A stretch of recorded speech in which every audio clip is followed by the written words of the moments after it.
everybody, this is Grim Gary with another Let's Draw episode 4. Well, since the last time we were drawing, I was doing the Spider Jockey, and we got pretty good there, and in Manga Studio, except for one thing. I forgot to save the file, and my computer got shut down. So I had to redraw it all over again.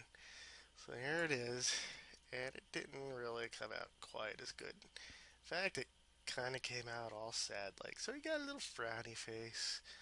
So I got a little frustrated, and I said, I don't like this one.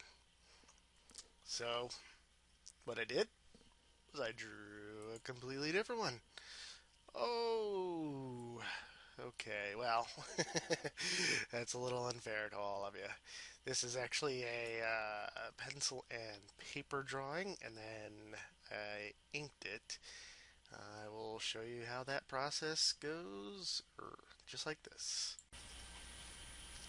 Alright, so what we got here is me looking real dark until my camera adjusts. A little shave. Here is the spider you just saw on the screen. This is basically the inked form of it. This roughly takes about 20 minutes. That ain't that bad.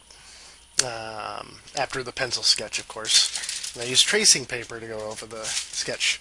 Do not be afraid to use sketching paper, or tracing paper rather, because it helps you create some great clean line art when it's all said and done. You won't have to erase any of the pencil. In fact, what a lot of artists do, especially in the comic book field, is they will use light boxes and heavier paper, usually like a 2-ply Bristol board. In fact, they sell specifically comic book board. It's like 10 by 15 inch drawing area.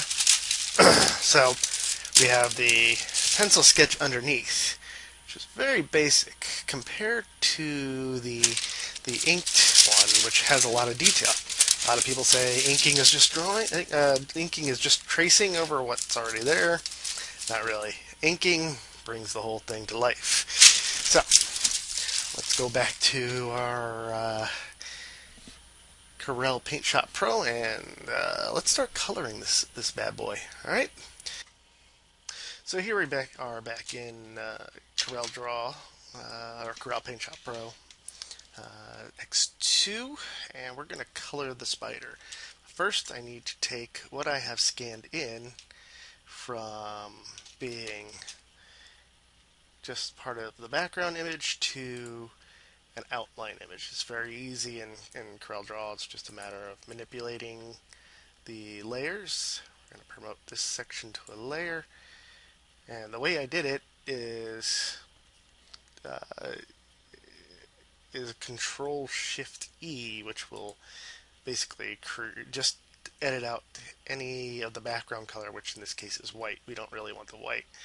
Fortunately, I scanned it a little bit wrong, but that's alright.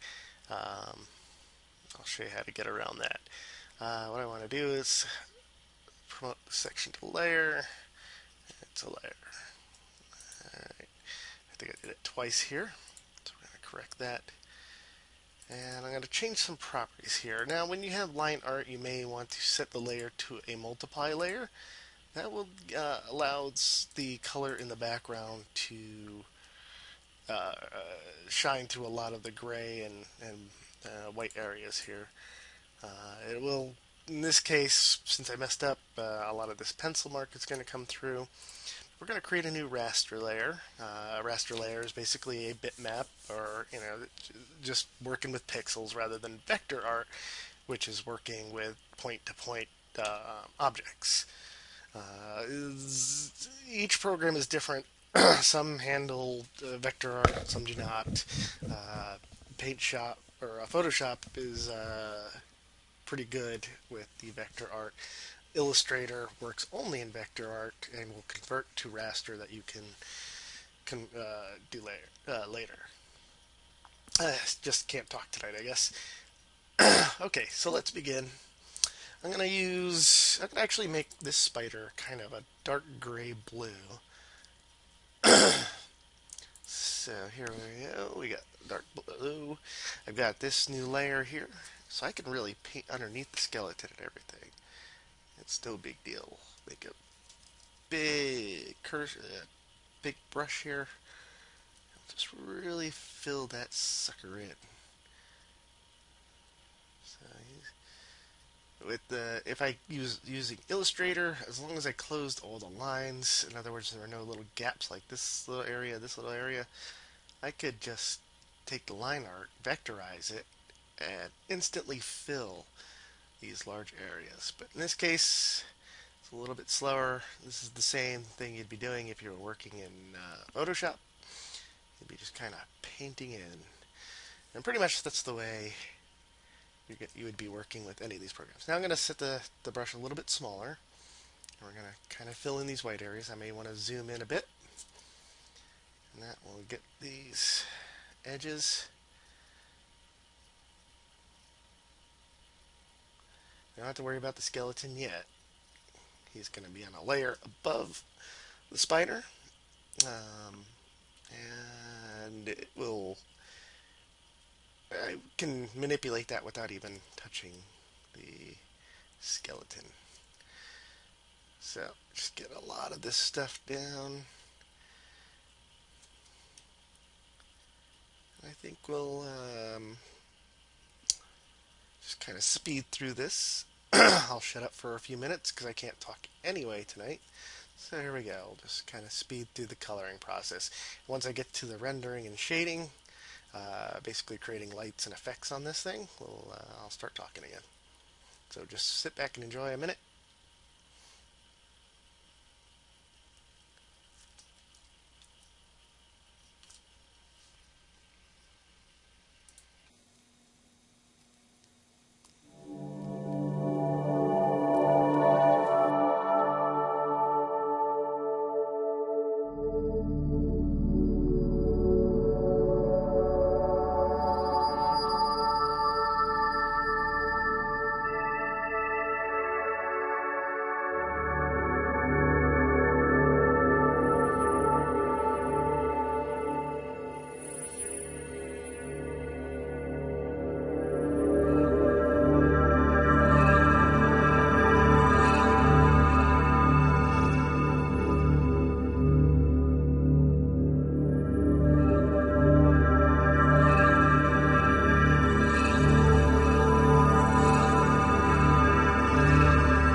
Alright, so we're here. We got what we call in the comic business the flat colors. Basically, there's no extra values, shading, lighting, however you want to call it, on these layers of color here. We'll start with the spider here. We're going to just add some highlights and some dark areas. We'll create some light up in this area so that he looks a little bit rounder. That's what light is going to do for us.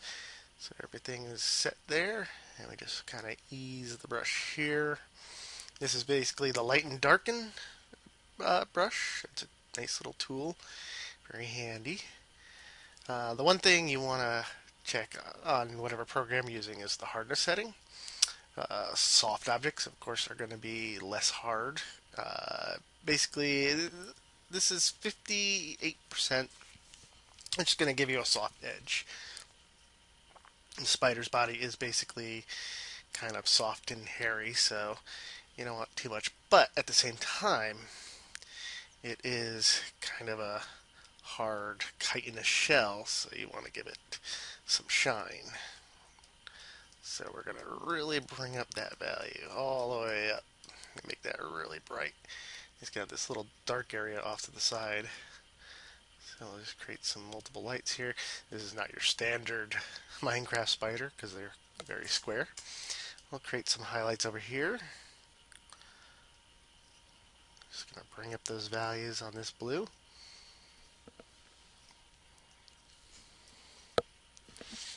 That should be good enough.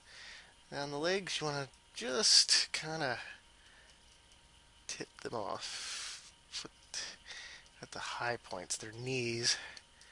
I'm going to add some highlights to it.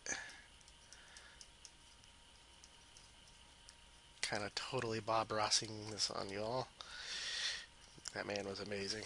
I still watch his show. You know, creating a nice looking landscape painting. Granted, they weren't like absolute masterpieces, but they were really good looking. They were really good looking paintings, and he was a nice guy, you know. And it never hurt anybody. Just that hippie sort of person. Very peaceful. Love nature. I love nature. It's all good. I don't like spiders though. I mean, I don't mind them around the house or anything like that. I just don't like them crawling on me or anything like that. Just disturbs me. Like I would never pick up a spider. Even though I used to as a kid. That's what's funny. I used to catch these large garden spiders when I was a kid. And my parents would hate me for it. Alright, so we've got a lot of the solid highlights on the spider. His eyes, however, really need to glimmer and glow. So we're going to change the color on those. We're going to make them a very bright blue. So we're going to take the paintbrush. We're just going to put little dots of bright blue in the area where his eyes are. Spiders, of course, have many eyes. Get a very small highlight brush. Bring up the value on that. Kind of make it shine. Now, another way to make a nice little shine is to take another raster layer and put it above the line art. This is going to paint above the inked portions, and I can just create some nice little effects doing that. Just little shines on the eyes. There's some sort of light source there. So now those eyes really stand out. Then we have the mandibles, the fangs. And we're going to take some highlight into them. Just real easy, because they're going to be round. Yep, I'm on the wrong layer. So we're just going to take this, kind of ease those values up. And that's going to create some roundness in those mandibles. Very mean. And on the tips of them, I'm going to even go up the opacity there. Basically, that's how light and how quick it will go. I'm going to create some nice tips on here. Now, the thing, what I would do if I was doing this professionally is I would do a knockout on the fangs here. I would really lighten them up along with the rest here. And I'm not doing this professionally, this particular picture anyway, so it doesn't really matter. And you really have to work at this I'm going to increase the size, just get it going. The knockout is going to make the actual outline much brighter. And since we've already worked on it, well, might as well fix it up a bit. Smudge these values together. There we go. So that'll kind of look glowy since I'm not knocking anything else out. Now, as far as the skeleton, I've created another layer. I made him actually a gray color for now because we're going to do a lot of lightened areas on him. Get these bones white. So there we go. And you'll notice that I'm not highlighting the spider's body, but I did do a little bit on the bow there. So there we go. Highlight his hips. Of course, this is not really correct anatomical model of a human skeleton. I did draw one of those in my life drawing class. That was pretty fun. It's actually an assignment. We had to do one from the front, the side, and the back, and they all had to really meet up. I mean, they had to be the same scale, same size. Like if you put them side to side, they would match up. It would be the same body you're looking at. I'm going to highlight these a little bit more, bring them out. I'm catching some of that. Now we're going to create some dark areas. The dark areas, I'm really focusing on the sides here, on the bottom. So I need a smaller brush. I try not to highlight the legs too much.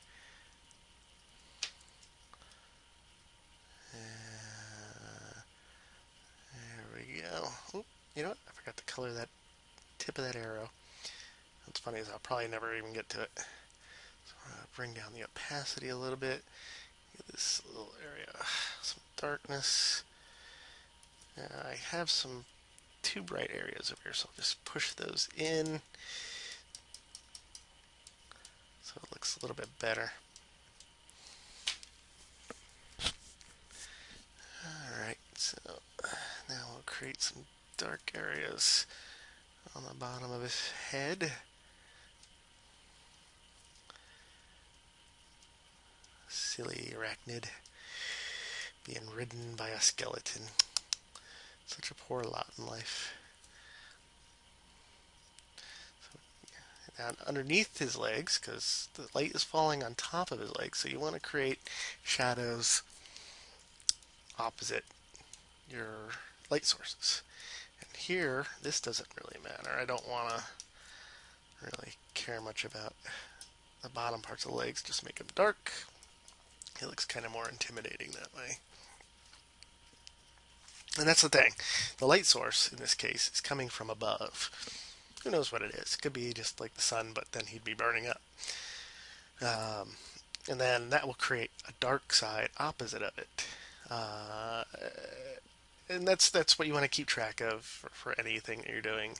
If you're really getting into shading and values and stuff like that, you want to keep track of where your light sources are. It's very important to making a picture look good. I know this is kind of a more of an advanced topic than what we've been going over, but I'm going to get back to basics after this. I just wanted to do something fun, and here it is. So now we're going to take some of the skeleton's bones and kind of age them up a bit. Oh, yeah, opacity needs to be up so it darkens quicker. So we're really just going to tighten this up. His feet aren't catching much light, so they're going to be a lot darker.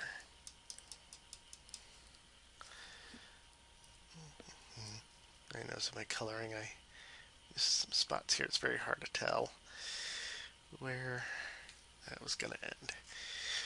So there you go. It's looking good. The one thing you might want to try, or we might want to try here, is create a ground plane for this guy. The ground plane in this case is where the objects are resting. I kind of touched on it when I was doing perspective. The baseline starts your ground line. In this case, we're just going to create sort of an isometric little field here. And we'll give it a nice grayish tone. I always like to use blues for my grays rather than reds. It just creates better gray for me. Because you can go to the red and you'll see that all these colors fade off into gray eventually. But I like the blue grays. It just feels better to me, especially when especially this is like a spider in a cave or something, you know. So there we go. There's the ground plane. And what we're going to do is create a little shadow for him underneath. Now I did a fill tool with that color I just selected. Looks like a little bucket. A lot of programs use the same sort of thing. They may use it in different ways, so you may want to check out the program. I'm not, as like I said, I'm not going to go into specific programs. There's just so many. It's a matter of personal preference. We're here to learn how to draw different sorts of things. And I think next tutorial, my next Let's Draw, we're going to go into some more basics. So, here we go. This is giving him a ground plane. And what we could do from here is create the background black. So now he really kind of sticks out. And what we may want to do is kind of be weird and lighten up the area around this square.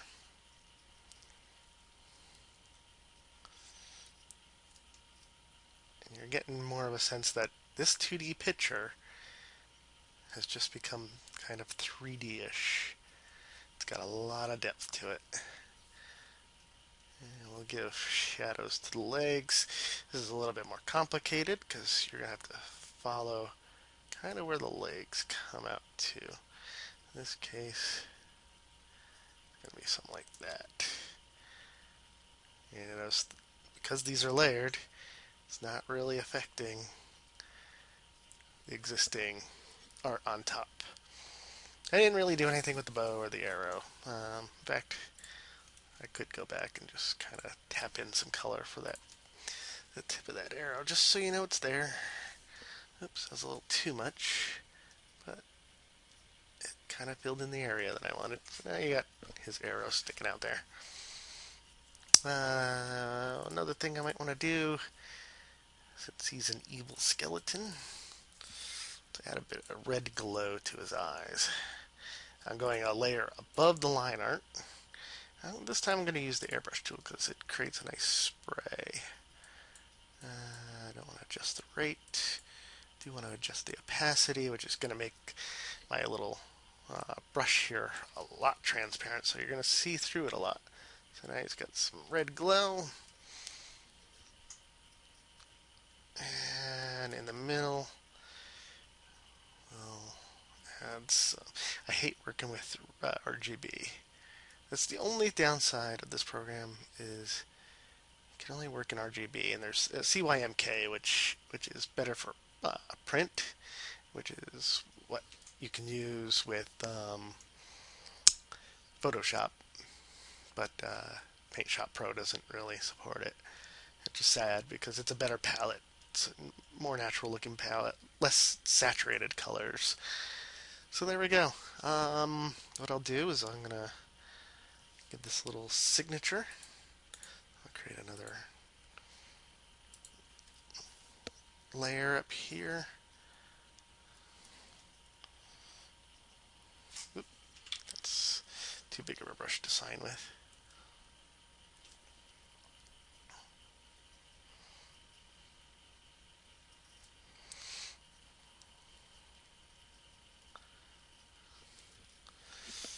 There we go. There's my signature on it. I'm going to put this up on my Deviant art page. The link is down below. In fact, you can find any of the links to this stuff or information about what I'm doing down below in the description. All right, everybody, have a good day. Thank you for watching.